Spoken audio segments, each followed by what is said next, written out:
하나님 감사합니다.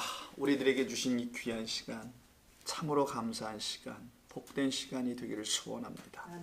그래서 이 시간을 통해서 우리 모두가 하나님의 그 존재들로 지어져 가게 도와주시옵소서. 늦은 시간까지 피곤함에도 불구하고 이 자리를 또 기억하여 오신 귀한 종들의 발걸음을 인도하신 하나님, 그들의 발걸음이 헛된 발걸음이 아니도록 채워주시기를 원하오며 예수님의 이름으로 기도드립니다. 아멘. 자, 창세기 26장이고요. 절수로는 오늘은 15절 이하로 합니다. 일부 성경 공부 시간에는 23절에서 멈췄는데 2부는 다 하겠습니다. 26장 다. 뭐 특별히 이 시간까지 남으신 분들이라면 좀 더 해도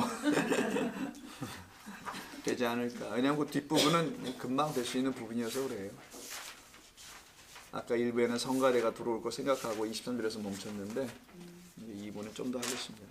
자, 26장 15절 이하를 보시게 되면요, 이상한 일이 벌어집니다. 자, 아브라함 아버지가 죽은 다음에 이삭에 관계된 이야기만 기록하는 것이 26장이라고 했던 것을 기억하시라 보고요. 이삭이 그 땅에서 이제 농사를 지어요. 12절 쭉 보시면은 100배를 얻습니다. 그때 안에 파는 이야기 같은 비슷한 얘기가 있었잖아요. 그거 이후의 예죠. 100배를 어떻게 얻어요? 100배가 100이라는 열매를 얻는 것이죠. 자, 그리고선 거기서 이제 거주를 하게 됩니다. 그때 15절, 좀 시간이 좀 지났겠죠 아마. 그 아버지 아브라함 때 그 아버지의 종들이 판 모든 우물을 막고 흙으로 메웠대요. 누가? 14절에 나오는 블레셋 사람들이. 이제 이게 뭔가 문제가 생기기 시작했다는 겁니다. 처음에는 뭔지 모르고 같이 지내다가 같이 가다 보니까 블레셋 사람들이 마음에 안 드는 거야. 이삭이라는 사람과 그들의 그 식솔들이. 여러분, 사람들이 마음에 이렇게 잘 안 들고 서로 마음에 안 맞고 그러는 게 왜 그러던 거예요? 자식이지. 그러니까 왜 그러는 거예요? 달라서 그런 겁니다. 나하고 다르다는 이유 때문에 반감을 갖고 거부감을 느끼고 또 대적하기도 하고 미워하고 시기도 하고 이런 이유는 나하고 다르다는 이유 때문에 그래요. 지금 블레셋 사람들 측에서 이루어지는 거란 말이에요. 이삭 측에서 하는 게 아니었었어요. 블레셋 사람들이 이삭과 그의 식솔들을 향해서 다툼과 싸움이 시작됐다는 것을 표현하는 것이 팠던 아브라함의 팠던, 그래서 아들인 이삭이 지금 물려받아서 그 물을 마시고 있잖아요. 거기를 메워버린 일이 벌어져요. 처음에 그런 일 없이 잘 지냈잖아요. 땅도 주고 소도 주고 다 줬는데 갑자기 이런 일을 뒤틀어기 시작해요. 왜 그랬냐면 지내다 보니까 다르다는 걸 느껴. 블레셋 사람들이 다르네, 기분 나쁘네, 우리와 같아야 되는데 왜 우리 땅에 살면서 왜 다를까? 이러는 어떤 관계들의 문제가 시작됐죠. 여러분들도 인간관계에서 가족 안에서도 그렇고 형제 자매들 속에서도 그렇고 동서지간도 그렇고 뭐 여러 가지 관계 속에서 이 다르다는 것 때문에 지금 갈등을 빚고 분쟁도 일어나고 그렇지 않습니까? 바로 이 상황을 우리가 먼저 이해해 보자는 겁니다. 자, 그때 이런 갈등이 일어나는 때예요. 근데 이런 갈등 속에서도 아비멜렉 이쪽 사람들이 볼 때는 더 놀라운 일이 일어나는 거야. 더 기분 나쁜 거야. 100배나 막 이런 일이 나타나고, 더 16절은 아니 이게 웬일이야, 우리보다 크게 강성하대요. 이게 못 견디겠어, 떠나 우리를, 왜 우리 땅에 들어와가지고 나 이러는 거야, 나 떠나, 이러고 있는 겁니다. 자, 이 상황이에요. 지금 이 상황. 그때 이삭이 그곳을 어떻게 해요? 떠나야지, 뭐 재간이 있습니까? 죽인다고 하는데. 그래서 떠나 그랄골짝이라는 곳에다 장막을 치고 거기에 거류해요. 그 아버지 아브라함 때 팠던 우물들을 거기서 새 지역에서 다시 팝니다. 그랄로 옮겨가지고는. 이 그랄 지역입니다, 여기가 사실은. 근데 같은 지역에서 조금 이주한 거예요. 그 사람이 눈을 좀 피해서. 그래서 거기서 우물을 드디어 파기 시작해요. 우물이 없으니까. 근데 우물을 팠으니 이는 아브라함이 죽은 후에 블레셋 사람이 그 우물들을 메었기 때문이라. 이삭이 그 우물들의 이름을 그의 아버지가 부르던 이름으로 불렀더라라고 되어 있어요. 근데 뭔 이름인지 몰라. 그냥 아버지가 어떤 이름으로 불렀던 우물이 하나 있어요. 아시는 분? 뒤에 나올 거니까 나중에 보자고요. 그건 중요하지 않아요. 그렇지, 부엘세바야. 옛날에 그 우물 기억나시죠? 그 자기의 후처라고 해야 되나? 하갈도 보냈는데 바깥으로 이스마엘과 추첨을 했을 때 부엘세바가 있는데도 못 봤잖아. 처음에는 천사가 와서 메신저 말라카 와서 눈을 열어주니까 아니 여기 부엘세바 물이 있는 곳이야. 그 그 우물에 대한 이야기를 오늘 하게 되는 거예요. 여기서요. 그건 창세기 21장부터 시작된 브엘세바란 말이에요. 그 일곱이라는 뜻을 갖고 있는. 자, 후에 좀 나누기로 하고 그 아버지가 부르던 이름으로 불렀더라. 이삭의 종들이 골짜기를 파서 셈의 근원을 얻어요. 그날 목자들이 이삭의 목자가 드디어 어떻게 합니까? 또 쫓아와가지고 이 물은 우리 것이라고 소유권을 주장하네요. 근데 또 어떻게 합니까? 객이 또 별 방법이 있어요. 이민자가 또 가라면 또 어떻게 해요? 쫓겨가야지 뭐. 쫓겨가게 됩니다. 우리의 것이라며 이삭이 그 다툼으로 말미암아 그 우물을 빼앗겨서 에색이라고 이름을 짓는데 그 뜻이 다툼이다라고 합니다. 근데 이때 장막을 치는데 어디다 쳤다고 아까 17절에서 말하냐면 그랄 골짜기라고 되어 있죠. 여러분 골짜기에 뭐가 있어요? 항상 물이 있습니다. 잘 아시네요. 물이 있는 곳에 항상 장막을 쳐요. 성경에서 장막은 또 의미가 뭡니까? 하나님이 임하시는 것을 상징적으로 표현하거나 하나님의 자녀들이 거하는 곳을 장막이라고, 그곳의 근처에는 항상 물이 또 있다라는 거예요. 한번 예를 볼까요? 출애굽기 14장 2절. 자, 1부에서는 다 시간이 없어서 못했던 부분을 2부에서는 구체적으로 합니다. 출애굽기 14장 2절. 자, 홍해를 건너는 이야기죠. 자, 이스라엘 자손에게 명령하여 돌이켜 바다와 믹돌 사이에 비하히롯 앞 곧 바할스본 맞은편 바닷가에 장막을 치게 합니다. 조금 넘어가 볼게요. 17장 1절. 이스라엘 자손의 온 회중이 여호와의 명령대로 신 광야를 떠나, 신은 새로운 신자가 아니라 그 지명 이름에 신이라는 광야가 있어요.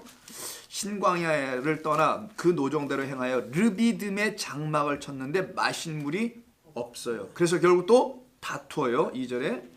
그리고서는 마실 물을 결국 주죠. 6절. 내가 호렙산에 있는 그 반석 위에 서서 거기서 내 앞에 서리니 너는 그 반석을 치라. 그곳에서 물이 나오리니 백성이 마시리라. 그리고 와서 장막을 치는 이야기가 나옵니다. 19장 2절.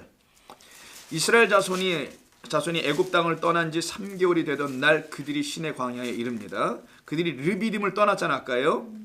그 반석에서 나온 물 시내 광야에 이르러 그곳에서 광야에서 장막을 치되 거기에서 장막을 쳤어요. 3절 넘어가죠. 모세가 하나님 앞에 올라가서 여호와께서 산에서 그를 불러 말씀하시되 야곱의 집에 말하고 이스라엘 자손에게 말하라. 내가 이스라엘 백성들을 어떻게 이끌어왔는지를 말하라 하며 말씀하실 때 이때도 장막을 치죠. 이 장막과 물은 관계가 있어요. 이렇게요. 자, 본문 다시 좀 갑니다. 그걸 기본으로 좀 이해하라는 거예요. 장막, 물이 있는 곳. 여러분 생각해 보세요. 베두인들이라는 사람들이 지금도 그렇지만 물이 없는 곳에 장막 칠 수 있겠냐고요. 아니면 물 없는 곳에 굳이 칠 거면 물을 완전히 가져가든지. 자, 이런단 말이에요. 장막 치는 곳에는 반드시 물이 있다. 그런데 26장 18절. 여기에 보니까 우물을 판단하는 게 나오죠. 자, 그래서 이제 우물이라는 말이 오늘 중요하게 이제 등장했는데, 자, 우물. 자, 우물을 히브리어로 말하면 바아르라고 해요. 자, 근데 바아르만 갖고는 안 돼요. 바아르. 바 이쪽으로 쓸게요. 이렇게 읽으니까 바아르 하 마임까지 가야 됩니다. 이렇게 써 있어요. 마임은 물인 거 아시죠? 이게 물이에요. 요걸 하는 그 물 이런 거예요. 어부들이 던지는 그물 말고 그 정관사 그 물. 근데 그럼 바아르가 뭐냐? 요것만 갖고 우물을 말하지 못해요. 요걸로도 우물을 쓸 수 있지만 이거는 구덩이라는 뜻이에요. 사실은 pit 아니면 cistern. 영어는 중요하지 않고요. 구덩이라는 뜻이에요. 근데 이걸 바아르라고 있습니다. 자, 바아르 하마임 어떤 구덩이냐? 그 물을 갖고 있는 우물이라는 거예요. 성경에서 물은 다양한 물이 있어요. 마라에 쓴물도 있습니다. 마실 수 없는 물이에요. 반석에서 나오는 생명수도 있어요. 두 가지 물만 얘기해요, 성경은요. 근데 성경의 역사는 뭡니까? 그 쓴물을 단물로 바꾸는 거예요. 마실 수 있는 물로. 동물을 마실 수 있는 생명의 물로 바꾸는 이야기가 성경의 이야기고, 그때 던져진 나무가 그 물을 바꿔내는 겁니다. 그걸 그리스도 십자가 예수라고 하는 거예요. 자, 그렇다면 그 바아르라고 하는 이 구덩이가 그 물을 갖고 있을 때 우물이라고 하는데, 이 물은 그럼 누가 갖고 있는 거냐? 그래서 아브라함이 팠다고 하는 거고, 이삭이 물려받아서 파는 이들을 갖다가 약속의 후손이라고 하는 거예요. 그 언약을 갖고 있는 자들만 그 물을 구덩이에서 길어 올릴 것이다 라는 것을 설명하는 게 여기의 시작입니다. 이걸 우물에서 먼저 이해하고 알아듣고 넘어가면 되는 거예요. 근데 이때 빠아르라는 이 단어 있죠. 요 빠아르가 명사를 읽을 때 이렇게 구덩이나 우물로 이렇게 쓰여서 빠아르라고 발음되면 되지만 그냥 동사로 하면 바아르예요. 이 바아르의 뜻이 이 심상치 않아요. 그래서 이게 물과 관계가 있고 물은 곧 진리라는 것과 관계가 있는 걸 여러분 수업 신경 들으셔서 안다면 이것도 그와 관계가 있는 동사라는 것을 알 수 있는데 자, 첫 번째 어떤 뜻을 갖고 있냐? declare, 선포하다. 아니 이 물이라는 이 구덩이가 뭘 선포한대요. 이런 동사에서 나오는 거예요, 여러분. 선포하다. 그럼 성경에서 선포하는 건 진리의 말씀을 선포하는 거겠지. 또 하나는 설명하다, 알려주다, 가르치다에 설명하다, expound라고 하는데 그런 단어가 되어 있어요. 세 번째는 새겨 넣다, 새겨 넣다. 흙에다 글을 파서 넣기도 하고요. 돌판에다 글을 파서 넣어야 되죠. 그걸 갖다 inscribe, 새겨 넣다, inscription 하죠. inscribe라고 영어로 합니다. 새겨 넣는 거예요. 파서 철심으로 돌에다가 파가지고 넣는 거. 비석이잖아요. 그게 전부 다 여러분. 자, 그렇게 새겨 넣고 하는 거 이게 다 뭐와 관계되냐? 공통적으로 뭐예요? 말씀과 다 관계가 있는 거란 말이에요. 성경에서는. 자, 그럼 이 물이라는 건 단순히 물이 아니네요. 결국은. 물도 보니까 물이 또 두 개가 있잖아요. 위에 물, 아래 물로. 궁창이 궁창 아래로. 진리의 말씀을 말하려고 하는 거죠. 즉 이 구덩이는 진리의 말씀을 선포하고 설명하고 새기어 넣는 거예요. 우리 안에다가. 그 물을 지금 아브라함이 팠다라는 걸 말합니다. 그러면 이게 물리적인 우물을 파는 이야기가 결코 아니어야 된다는 거죠. 그 물은 물리적 우물을 팠을 겁니다. 당연히. 그러나 그걸 통해서 하나님은 가르치셨던 거예요. 땅의 것으로 전부 다 가르치시는 거니까 하늘의 것을. 그게 하늘에서 이루어진 것 같이 땅에서도 이루어진다는 말이에요. 하늘의 것이 무엇인지를. 자, 그럼 이걸 좀 설명하는 데를 몇 군데 볼까? 신명기 1장 5절 한번 보세요. 신명기 1장 5절을 보시게 되면 이런 말씀이 나옵니다. 1장 5절. 자, 모세가 요단 저쪽 모압 땅에서 이 율법을 설명하기 시작하였다라고 돼 있죠. 뭘 설명해요?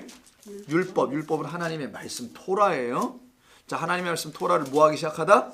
설명, 설교, 가르치다죠. 이게 바로 요 단어 바알이에요. 자, 그걸 지금 몇 군데 찾아보는 겁니다. 이게 바로 우물과 관계되는 거예요. 그러니까 말씀을 퍼 먹이는 거죠. 물을 길어 퍼 먹이듯이. 그 이야기를 하는 거예요, 지금요. 자, 또 한 군데 볼까요? 신명기 27장 8절. 같은 신명기 끝부분 뒤쪽으로 가셔서 27장 8절. 자, 너는 이 율법의 모든 말씀을 그 돌들 위에 분명하고 정확하게 뭐래요? 새겨 넣어라 하죠.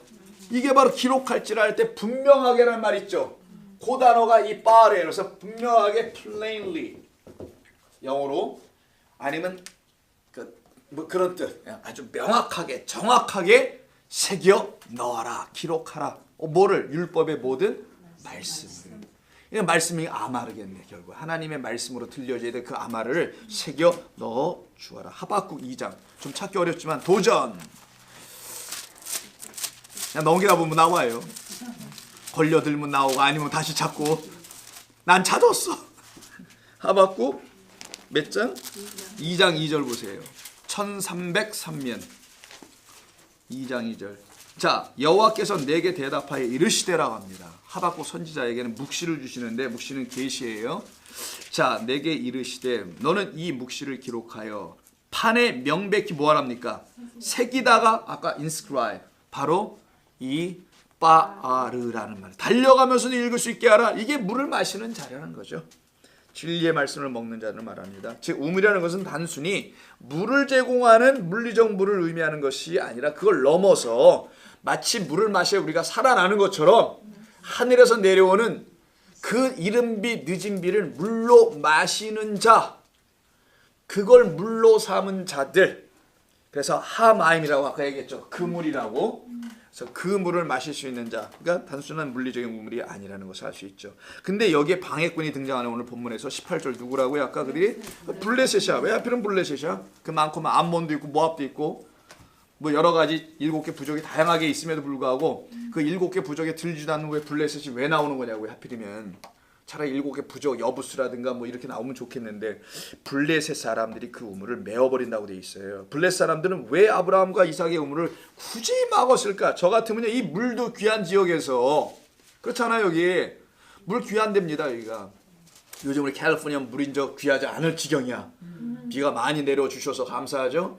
자, 그런데 여기 물이 부족한다니까 여러분 같으면 어떻게 하겠어요? 쟤들이 우물을 팠네? 그럼 어떻게 하겠어? 빼앗아 내 거로 쓰면 되잖아요. 안 그렇습니까? 여러분하고 좀 다르네. 나는 그러고 싶어. 욕심이 많아서. 그치 집사님? 아이고 이렇게 해서 우리가 가져야 되는 게 마땅한데 이들은 갖질 않아요. 뭐야 이거 목 먹는 감?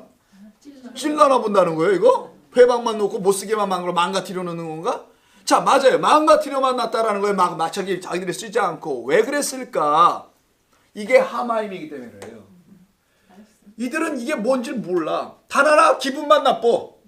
왜 나빠요? 자기들이 마시는 물과 다른 물을 마시고 있으니까 기분만 나쁜 거야. 여러분들이 신앙생활 할 때 여러분의 동기간들이 있죠. 형제와 자매들. 근데 형제와 자매들이 같은 교회 안 나가. 다른 교회 나가는데 어느 날 같이 만났어. 제사 때 말고 어떤 때 만나 이렇게 가족의 행사라든가 뭐 이런 거 명절 때 만나는데 어떻게 하다 교회 얘기가 나왔어. 우리 목사님은 이러네. 맨날 욕이 나오네. 이런다. 이렇게 얘기가 나왔었어. 그러다 보니 교회 얘기를 자연스럽게 하다 보니까 그 목사님 얘기도 하게 되고 신앙 얘기도 주고받게 돼. 그러다 보면 깜짝 놀란 게 있어요. 뭐예요? 다르다. 영이 다른 걸 알아. 다른 걸 느껴요 여러분. 그죠? 그때 여러분 어떻습니까? 꼭지가 올라옵니까? 아니면 여러 가지 증상이 나타날 거예요. 다른 걸 느끼면서 그때 갈등이 일어나기 시작해요. 참 이상하네. 왜 같은 동일한 주님의 교회를 나간다 하면서 교회 이름이 달라서 다른 거예요? 왜 그러는 거예요? 왜 이렇게 다르지? 자, 이 상황입니다. 지금 블레셋 사람들이 자기들이 마시는 물과 이 이스라엘 백성, 이스라엘 아니죠. 자, 아브라함과 이삭이라는 하나님의 약속의 후손들이 마시는 물이 달라. 그런 측면에서 블레셋이라는 거예요. 왜 굳이 블레셋일까? 출애굽기 23장 보세요. 이 블레셋의 의미가 뭐길래 왜 블레셋일까? 출애굽기 23장 볼까요? 31절.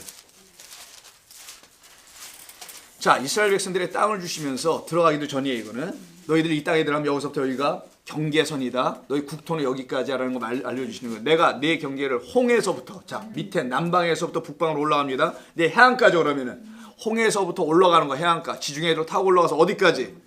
블레셋 목까지. 자, 바다까지, 광해에서부터 강까지 가고 등등등등 나옵니다. 자, 블레셋을 뭐로 연결시켰어요? 그렇지. 블레셋은 뭐다? 바다와 연결했어요. 자, 성경에서 바다의 의미가 뭐죠? 이방인. 그렇지, 이방인. 이제는 여러분 다 아시는 거예요. 그럼 성경이 어렵지 않아요. 성경이 어렵지 않다는 말을 함부로 표현할 수는 없는 거지만 하나님께서 알려주시는 말이 또 성경 아닙니까? 그러면 이게 어려운 말이 되면 안 되잖아요. 자기도 모르고 저도 모를 거라 생각하니까 어렵게 말을 해서 문제인 거야. 물론 제가 설교하는 걸 어렵다고 하시는 분들도 있습니다만은 나 어렵다고 잘 아닌 것 같은데 참 어렵다. 자, 바다예요. 성경에서 바다 반대말은 뭐예요? 땅. 그렇지. 땅 아니면 바다야. 땅과 바다를 통틀어서 뭐라고 해요? 땅 바다로나요? 그렇지. 이걸 세상. 이걸 세상이라는 거예요. 그럼 세상은 땅과 바다로 있는데 그럼 세상은 두 그룹이 있는 거 아세요? 누구? 오른쪽, 왼쪽. 양과 염소로 나눠 있는 거. 이 세상 하나님의 백성을 의미하는 이스라엘과 그렇지 않은 모든 이방을 말하는 거예요. 이방인들. 블레셋은 누굴 말하냐? 바다까지라는 이방인들을 대표로 하는 그 자들, 그 사람들. 그럼 이방인이 누구냐 퀘스천이야. 지금식으로 말하는 유대인들 선민 백성 빼놓고 나머지 한국 사람, 러시아 사람, 소련 사람, 중동 사람 뭐 이런 사람들이 이방인이에요? 아니죠. 그럼 뭐 까미의 이방인입니까? 아니죠. 그것도. 그럼 이방인이 뭐냐? 진짜 이방인은 누구냐? 하나님을 알지 못하는 자들. 이게 정의예요. 다른 나라 택함받지 못한 뭐 이런 게 아니고 하나님을 알지 못하는 자들. 그럼 누굴까? 이 땅에 거한 자들. 이스라엘 성전이 있고 예루살렘 성전이 있고 이스라엘 땅에 있는 그들조차도 하나님을 몰랐단 말이에요. 그러니